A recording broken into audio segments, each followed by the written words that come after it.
এখানে আমি বিকেলে কাপড় উঠাতে আসছি। কাপড়গুলো নিয়ে ভাঁজ করব।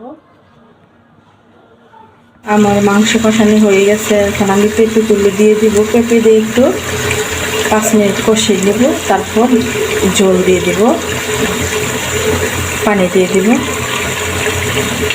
আসসালামু আলাইকুম গাইস, আশা করি সবাই ভালো আছেন। আমিও ভালো আছি। আমি সারাফুল মুক্তা। আজকে একটি নতুন ভিডিও নিয়ে হাজির হলাম।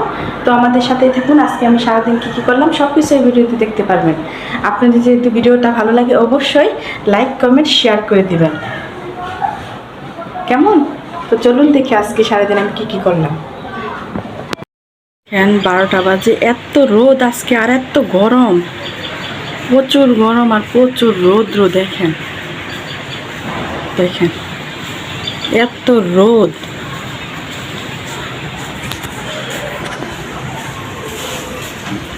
প্রচুর রোদ আজকে, অনেক গরম।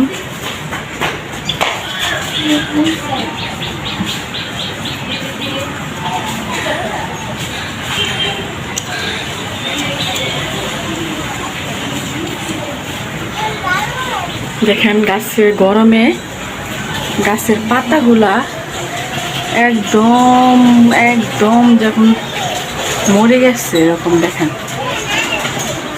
দেখছেন, দেখেন গাছে কাঁচা মরিচ।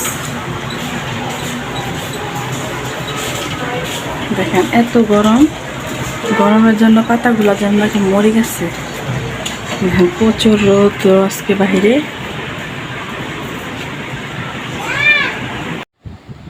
এখানে ওর আব্বু দই নিয়ে আসছে,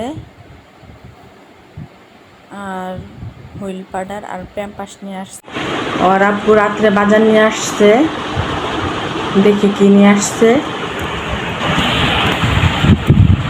এইখানে আছে বেগুন, আর এটা হচ্ছে কচিরমুখী, লাল শাক। এখানে আছে পেঁপে, কাঁচা পেঁপে, আর এখানে আলু।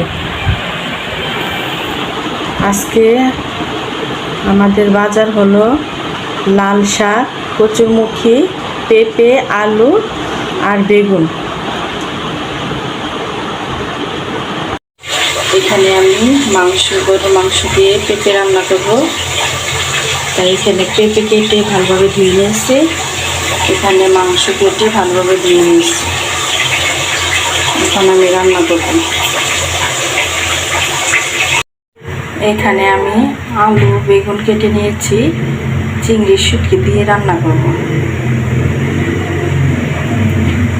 আমার চিংড়ি দিয়ে বেগুন আর আলু দিয়ে চিংড়ি শুটকি অনেক মজা লাগে। আজকে আমি এটা রান্না করব।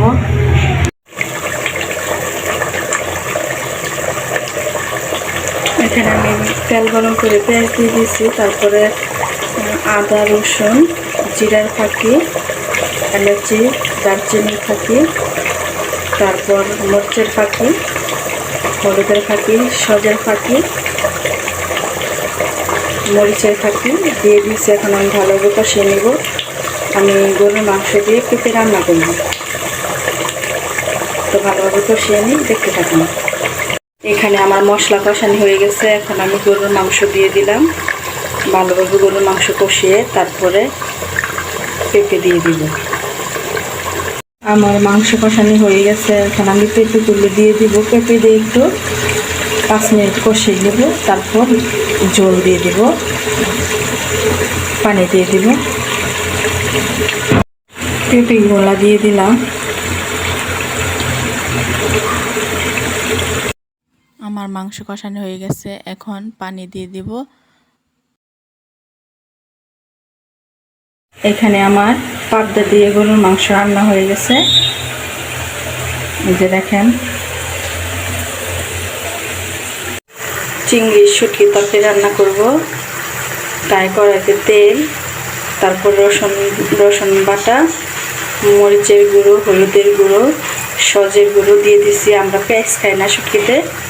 তারপর এটাকে কষিয়ে তারপরে চিংড়ি মাছ আমি ভেজে রেখেছি হালকাভাবে, তারপর ভালোভাবে ধুয়ে তারপরে এটাকে ভালোভাবে কষিয়ে তারপরে তরকারিগুলো দিয়ে দিব। এখানে চিংড়ির শুটকি ভালোভাবে ধুয়ে নিয়েছি। এখন আমি এটা দিয়ে দিব। চিংড়ির শুটকিগুলো দিয়ে দিচ্ছি। ওদিক দিয়ে আমার দুই ছেলে খেলা করছে, দুষ্টামি করছে হাঁড়ি পাতিল দিয়ে। শুটকিটা খেলা হয়ে গেছে। এখন আমি আলু বেগুন দিয়ে দিব। দিয়ে আলু বেগুন কষিয়ে তারপর কিছুটা রান্না করে নামিয়ে ফেলব। এখানে আমি আলু বেগুন দিয়ে দিলাম। তারপর কষিয়ে একটু ঝোল দিয়ে হালকা রান্না করে নামিয়ে ফেলব। আজকে দুপুরে আমি কি রান্না করলাম? আজকে দুপুরে রান্না করলাম লাল শাক, পেঁপে দিয়ে মাংস, আলু বেগুন দিয়ে চিংড়ির শুটকি, সাথে আছে লেবু, আর হয়েছে ভাত। আজকে দুপুরে রান্নায় হলো লাল শাক, গরুর মাংস দিয়ে পেঁপে, চিংড়ি দিয়ে আলু বেগুন দিয়ে চিংড়ি শুটকি আর লেবু। এখানে আমি বিকেলে কাপড় উঠাতে আসছি। কাপড়গুলো নিয়ে ভাঁজ করব।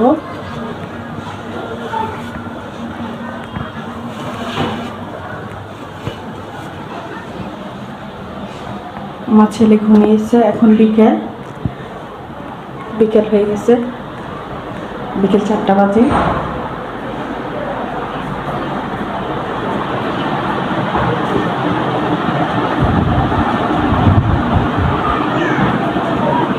কালকে সারা রাত কারেন্ট ছিল না।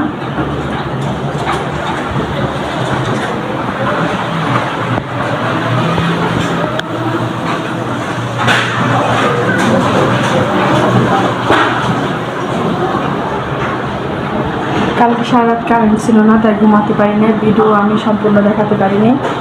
আমার বাচ্চাটা অনেক বিরক্ত করছে। কালকে রাত্রে 12টায় কারেন্ট গেছে, আর কারেন্ট আসি নাই। কারেন্টের প্রবলেম হয়েছিল, তো সকাল 8টায় কারেন্ট আসছে। তারপর থেকে তার ঘুমাতে পারিনি। কাজ করলাম, রান্না করলাম, বাচ্চাদেরকে খাওয়ালাম, ছেলে আসছে, ছেলে মেয়েদেরকে স্কুলে পাঠালাম, অনেক কিছুই করলাম। গোসল করলাম, খাওয়া দাওয়া করলাম, দুপুরে নামাজ পড়লাম। তারপর বাসায় তো অনেক মেয়েদের কাজ থাকে, তাই না? তো রান্না বান্না কিছু আমি দেখাতে পারছি, আর কিছু দেখাতে পারি না। তো আমাদের সাথে থাকুন, দেখুন আর আমি কী করি। এই যে আমার ছেলে ঘুমাচ্ছে। আমি এখন জামা কাপড় গুছাবো। কারণ আমার ছেলে উঠে গেলে আমি আর কাজ করতে পারবো না, তাই এখন এইগুলো গুছিয়ে নিতেছি। পরে আমি যার কাপড় যার জায়গায় রেখে আসবো। জানি না আপনাদের কাছে আমার ভিডিওটা ভালো লাগে কিনা। যদি ভালো লাগে অবশ্যই লাইক কমেন্ট শেয়ার করে দেবেন, আর আমাদের পাশে থাকবেন।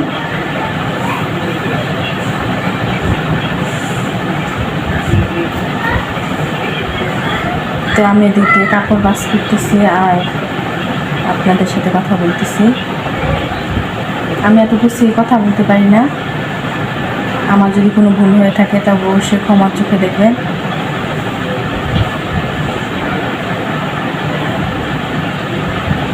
যার কাপড় তার জায়গা মতো রেখে দেব। তো আমাদের সাথেই থাকুন, দেখেন আমি কীভাবে কী করি।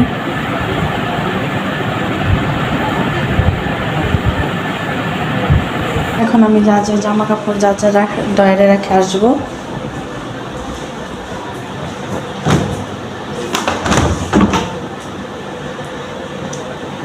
আমারগুলো আমার ডয়ারে রেখে দিলাম।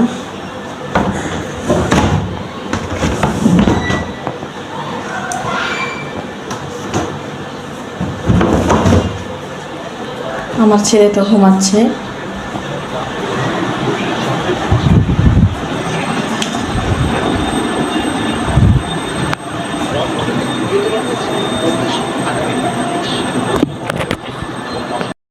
সন্ধ্যা হয়ে গেছে।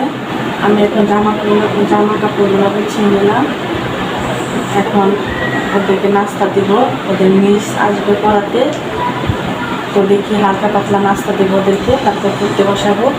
তো আমাদের সাথে থাকুন, পুরো ভিডিওটা দেখে যাবেন কেমন।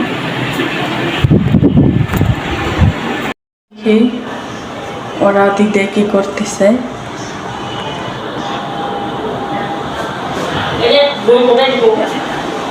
তোরা কি করতেছিস? প্রাইভেটে যাসনি? এখনো গান শিখতে যাবে?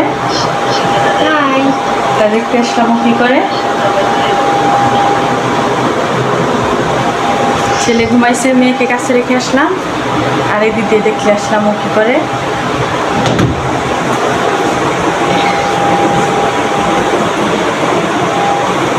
ও গান শিখতে যাচ্ছে,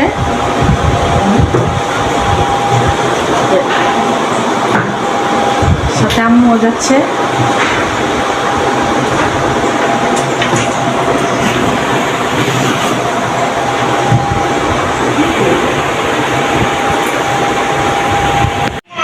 ওরা চলে যাচ্ছে, সন্ধ্যা হয়ে গেছে, 7টা বাজে।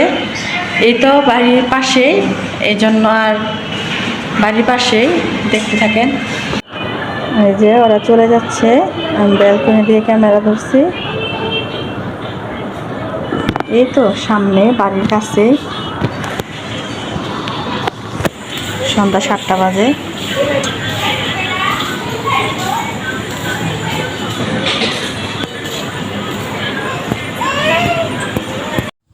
দেখেন আমার ছেলে একা একা গোসলখানায় চলে গেছে। ঘুম থেকে উঠেই দেখেন পানি হাতাচ্ছে বালতি থেকে, আর আমি এদিক দিকে খেয়ালই করিনি। দেখছেন কি করে? বাথরুমের দরজা আটকায় রাখা লাগে, না হলে ভিতরে ঢুকে যায়, তাই সাবধান থাকা লাগে। দেখেন কত দুষ্ট। এখন কেউ যদি না দেখতো, কি একটা ঘটনা ঘটতো, তো বালতির ভিতর পড়িয়ে যেত। কি যে একটা। সম্পূর্ণ ভিডিওটা দেখার জন্য আপনাদেরকে অসংখ্য অসংখ্য ধন্যবাদ। আশা করি আপনাদের ভিডিওটা ভালো লেগেছে। তো আপনারা ভালো থাকবেন, সুস্থ থাকবেন, আমাদের জন্য দোয়া করবেন, আপনাদের জন্য দোয়া করে। আল্লাহ হাফেজ।